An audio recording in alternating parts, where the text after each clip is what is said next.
empowers your voice and redefines the Bronx community. Bronx Post, changing the reality, changing the narrative. For businesses, politicians, and government agencies, we offer targeted advertising solutions that drive results. Amplify your message. Reach the heart of the Bronx and beyond. Our platform connects you to the community. Learn more. Email info@bronxpost.com or call 718-892-5555. Visit www.bronxpost.com for breaking news and updates. Bronx Post, changing the reality, changing the narrative.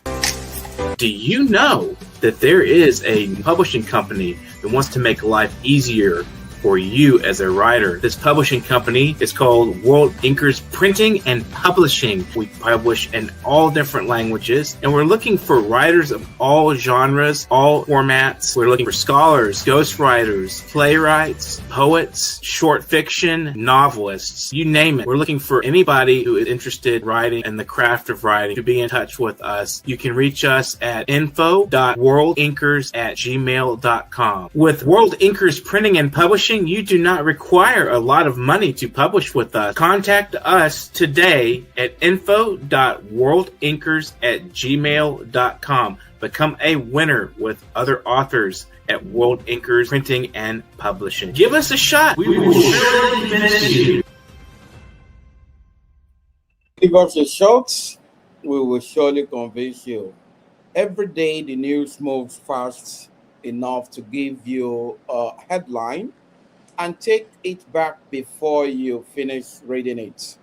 A bite, a scroll, a notification gone before it may.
Talk about Daylight Africa. What is Daylight Africa about?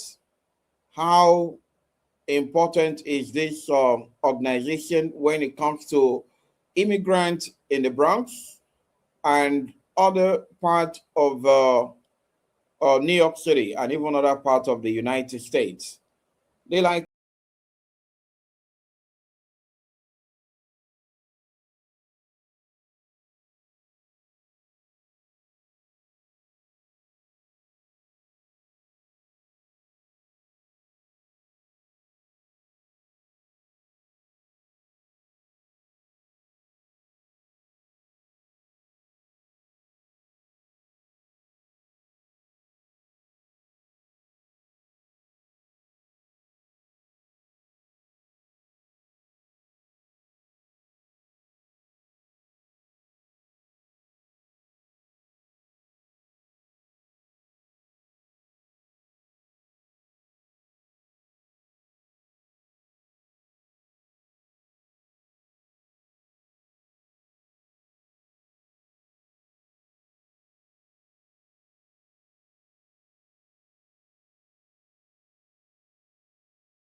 So my day-to-day work involve in Day at Africa to coordinate activities between families, local stakeholders, social services, and also that welcome our great partners that who is coming, particularly focus on supporting and also that organizing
just go. And for that, we say that we can just give, an answer that like today.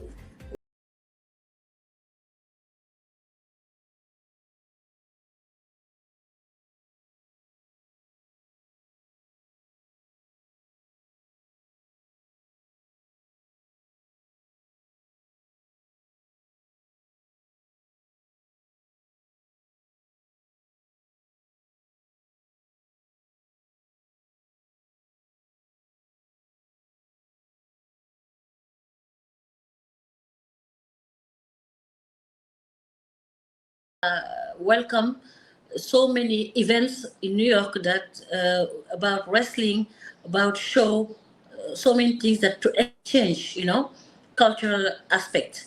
So this can make the family or use that to go in New York. So Senegalese family often have a very strong transnational.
Making sure that the transition is properly prepared and helping maintain family connection through the process. The human dimension is extremely important. Behind every reunification case, there is a family, an history, and often many years of separation. So just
aimed at protecting vulnerable groups.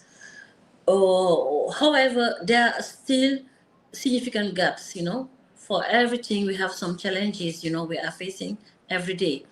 That challenges mean that the access for all the social service, the basic one, you know,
financial and social support, because most of the business that you will see in Senegal, most of the houses that beautiful you see that are built by migrants, But migration can also come with a cost. Why? Because the family may experience separation too, because you can see that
before they make it.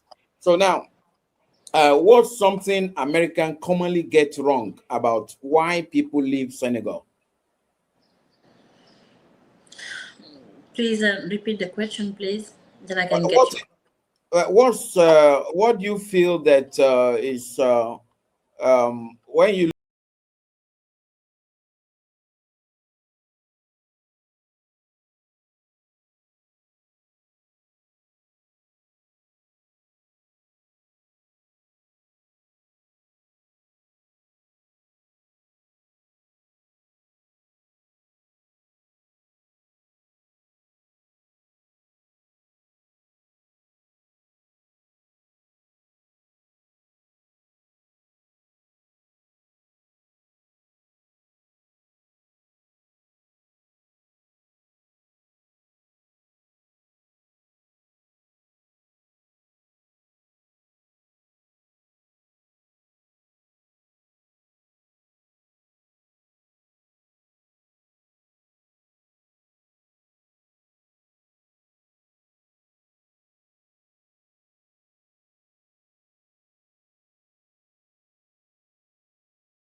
think in America, believing that everyone is poor, there is no life there. So they take the sample of the immigrant, especially those who do not have something meaningful to do, or maybe certain qualification for them to even survive in their country, the ones that migrate. But so they take the picture of those ones to judge the entire country, which is wrong. So it's always good to visit. Maybe perhaps if they visit the continent or the country, they'll get to know more that Senegal is not poor. Senegalese are not poor. It's just that human beings are bound to move from places to places, and it is normal for anyone to be in any location at any point in time. Just as we have Americans in Senegal, so there's nothing bad even if you have Senegalese in America too. But that perception has to change. The government needs to do more, just as you said, to inform the world about the true nature of Senegal. Yeah, Now, this I just wanted to say that has just to add that because of US, that maybe they think that Africa, they is a poor continent, first, and also we don't have any opportunities, any kind of resources, because of the resources are not something that they can see, but we need the industry more that to make it everything develop. So that's why that the reality is much complex, is much complex because of people migrate for many reasons. As I told you, education, professional opportunities. But for US, they get really wrong about what really Africa is representing. So we have now to, our government, each one, to show people that the better aspect of Africa, especially Senegal, And at least that they will come, they will know that we have a lot of opportunities they can explore. All right. On the last note, one of the most important questions that I've been meaning to ask is what would meaningful support look like for the people who leave and for the ones who stay behind? How would you define meaningful support for both parties, for those who leave, who emigrate, and those who stay behind on the continent, especially in Senegal? Okay. For this question, the meaningful support has to address both sides of the migration experience. Why? For people who leave, support should include access to accurate information, legal and administrative guidance, education, employment to opportunities, social services, and support with integration. And for those who remain in Senegal, support means strengthening social protection, because we have to protect them on the ground, improving access to education and healthcare, creating economic opportunities, and supporting family who may be carrying additional responsibilities because a relative has migrated. Most importantly, support should be family-centric rather than migration-centric. Is the most important things. We should look at the entire family, and system, and ask how can migration strengthen this family rather than create greater vulnerability. Because of most of the time, they think that when somebody is leaving the family to go somewhere, they can have economical awesome, but they are not looking this very most important aspect about how this family now and get more problem about social aspects. Because of, I told you, some migrants that when they are coming back, they are just feeling like, the kids are grown. They don't have the same, and level like them. Some wife now, they are getting pregnant behind because of they are lonely. And when you are lonely, sometimes that's psychological, maybe you cannot make it. And sometimes that you are finding maybe your parents are gone because of that you was not there, and the system is so vulnerable. The system of the family is so vulnerable. This means that you cannot have the same family like before because of there is nothing like you are one, but you find things are very now vulnerable.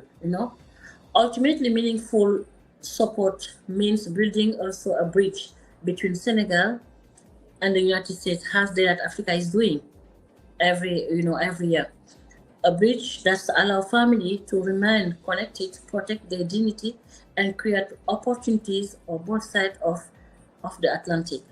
So this opportunity that Africa is giving us all the time, beyond that opportunity to have an economical aspect, we have to look for the social one.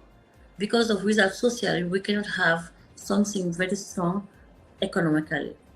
And I think that what migration now is doing, the side effects, we have to look very well about this one, because of I'm following every day some people that back to the to the West and doing some crimes. They are not welcome to their own family because of they don't have any success, and now they are just having mental problem. And when you get a mental problem, you can commit suicide. You also can commit any crime because of your heart say that you fail because of the society doesn't support you enough. The family doesn't do his own role, and this is very dangerous, because for youths that to be very disappointed. And I think that we can do a lot. But Day Africa is a great opportunity to make it understand this point, because of through Day Africa, we have done a lot. With Glory of Hope, we have organized some health fair to make it happen, to know what about health. We are doing some training too. We are supporting for materials, skills for orphanage, and also that because of orphanage, and also that helping some of them to establish some training schools. And I think that this is very important, knowing that Daylight Africa is not just a travel tour, is more than a travel tour. There's humanity behind. Yeah, I also even heard recently that through the same Daylight Africa in collaboration with Stand Up Institutes, they've been able to secure over 100 computers to set up an institution, an ICT institution to improve the learning of ICT ethically, using maybe anything related to information technology for the development and improvement of education and even career life of Senegalese. So we hope that that will also help a lot in assisting the nation. Before we round up this show today, I just want you to ask the chief of the Department of the Disability, the Inclusion and promotion and inclusion of people, persons with disability. How does the immigration, whether migration or immigration, affect the life of these people that you promote and you try to get them included in the social welfare of Senegal, and of course maybe some of them, do they even have opportunity to move abroad? If not, or when they are in the country, how does migration affect their life? You are saying two ideas that about the department I'm ruling, and also the migration. I don't want. I want to from you that to get the link. Really, that what do you want to say? I just want to know exactly how does migration affect the life of people with disability, and what do you do to help them? Oh, okay. So we are not making any difference between disabilities and migration, because of a disabilities person can be a migrant, person. Mm-hmm. Both of them, they need to be support, according their own needs. We can sometimes, and finding some disabilities people that they are taking, big boat for migration, and they need, of course, more assistance, because they are disabilities, and also they need to be very, and to be support. But most of the time, people that will migrate, they are not disabilities. We don't have, the percentage is so slow.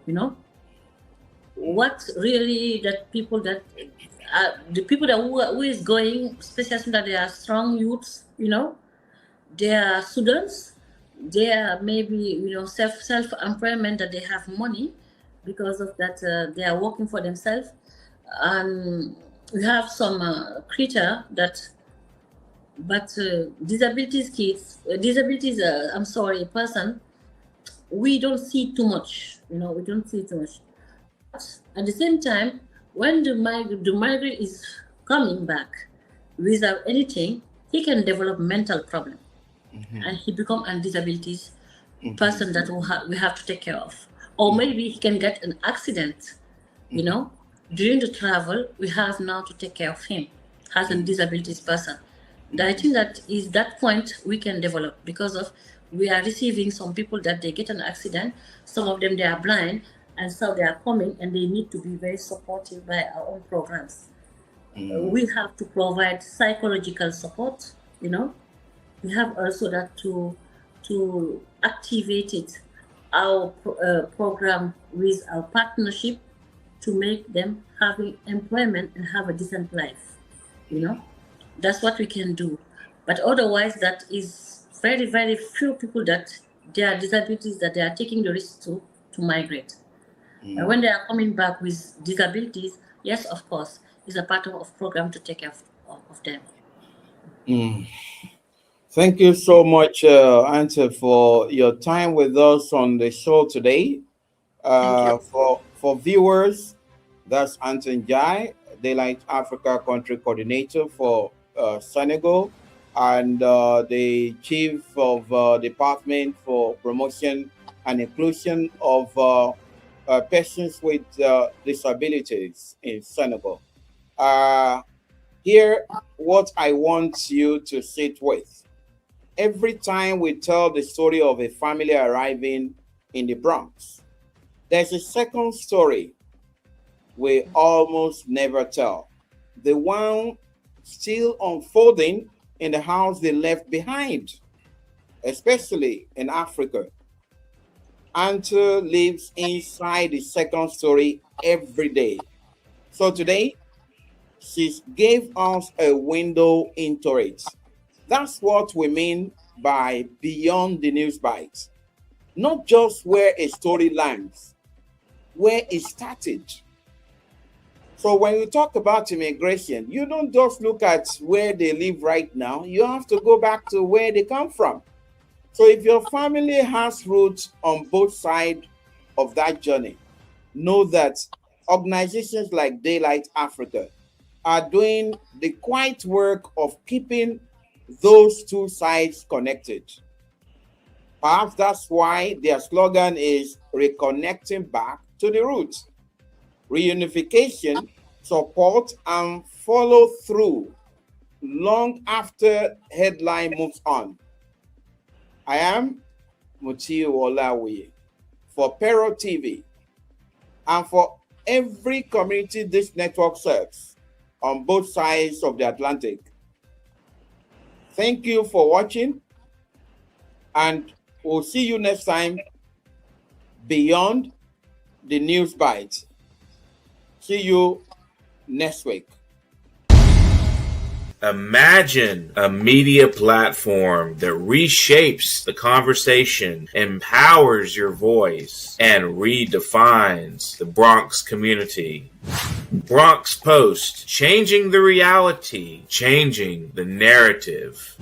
For businesses, politicians, and government agencies, we offer targeted advertising solutions that drive results.